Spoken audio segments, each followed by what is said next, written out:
यह कहानी मध्यम वर्गीय किसान परिवार की है।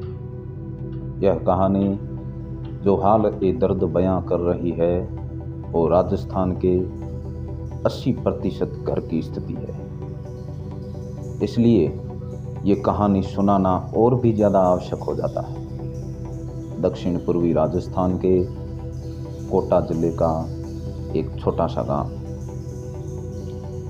मैं सुजान सिंह, उम्र 21 साल, एक झगड़ालू किस्म का लड़का हूँ। दिन भर 3-4 मित्रों के साथ आवारा घूमना, नशा करना, गाली गलौज करना, झगड़े करना, ये मेरे नित्य प्रतिदिन के काम थे। मेरे पापा ने मुझे बहुत ही लाड प्यार से बड़ा किया था, क्योंकि मैं उनका इकलौता बेटा हूँ। किंतु मैंने उनके प्यार का, उनकी मजबूरी का हमेशा गलत फायदा उठाया। मेरे पापा संकोची स्वभाव के भोले से अच्छे इंसान हैं। उनकी पूरी जिंदगी में किसी से कभी कोई अनबन नहीं थी। मेरी हमेशा शिकायतें पापा तक जाती। पापा उन लोगों के सामने हाथ जोड़े बेबस से खड़े रहते। पापा को ज़्यादा कुछ बोलना भी नहीं आता था, बस हाथ जोड़े मिन्नतें करते रहते। मेरे ऊपर उस टाइम जवानी का जोश चढ़ा हुआ था। मम्मी पापा कुछ कहते, मैं उनकी कुछ नहीं सुनता था। ऐसे ही समय चलता रहा। मैं कब घर आता, कब निकलता, घर वालों को कुछ नहीं पता। दिन भर सिगरेट पीना, बाइक पे स्टंट करना, आते जाते लोगों को घूरना, पीछा करना, शराब पीना, झगड़े, ये सब आदतन हो गया था। मेरे पापा ये सब देखकर मन ही मन बहुत ही रोते। उनका दर्द मैंने कभी उस टाइम महसूस नहीं किया था, क्योंकि उस टाइम मैं अपने आप को 30 मार खान समझता था। मेरा एक झगड़ा हुआ अटेम्प्ट टू मर्डर केस में। मुझे पुलिस पकड़ कर ले गई। मेरे पापा ने बहुत कोशिश की, हज़ारों रुपए खर्च करके मेरी जमानत मंजूर करा दी। अब मैं बाहर आया और अकड़ता के साथ चलने लगा, कॉलर ऊपर करके, जैसे कोई अवार्ड जीत के आया हूँ।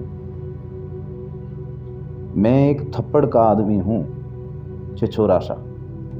कोई भला आदमी एक थप्पड़ मार दे तो मेरे पेशाब आ जाए पैंट में। किंतु लोग हमेशा ये सोचते कि कौन मुंह लगे इन छिछोरों। हकीकत यही थी जो मुझे बहुत देर से समझ में आने वाली। मैंने अपने दोस्तों के साथ मिलकर एक और झगड़ा किया। लड़के को लाठी डंडों से जोरदार पीटा, उसे हॉस्पिटल ले गए। हम कहीं छिपने के लिए भाग गए। 5 दिन में ही पुलिस ने हमें पकड़ लिया था। मेरे पापा बीपी के पेशेंट थे। उनको अटैक आया और वो चल बसे। पापा 5 दिन तक चिंता में रहे, खाना नहीं खाया। और फिर मैं सजा काटकर घर आया। अब मेरे ऊपर घर की जिम्मेदारी आ गई थी। धीरे धीरे मैंने दोस्तों से किनारा लेना शुरू किया और प्राइवेट जॉब करने लगा। मेरी शादी हुई, बच्चे हुए, समय निकलता गया। आज मेरी उम्र 50 साल है। आज मेरा बेटा भी वैसा ही है जैसा मैं था।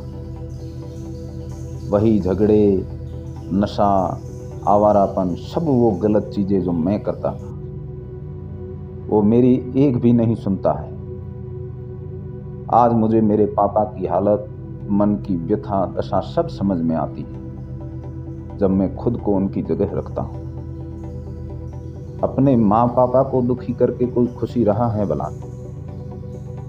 मेरे आंखों में पश्चाताप के आंसू हैं। मेरे दिल में दर्द है कि मेरे कारण मेरे पापा चले गए। मैंने जीते जी कभी उनको सुख नहीं दिया, कभी उनका आदर नहीं किया, कभी उनकी बात नहीं मानी। आज यही हाल मेरे में है। मेरे बच्चे मेरी नहीं सुनते। मेरा सभी युवाओं से करबद्ध निवेदन है कि आप अपने जवानी के जोश भरे दिनों को अच्छे काम में लगाओ। माता पिता का कहना मानो, कभी गलत काम मत करो, क्योंकि आज जो आप कर रहे हो कल तुम्हारे बच्चे करेंगे। भगवान के घर सबका हिसाब होता है।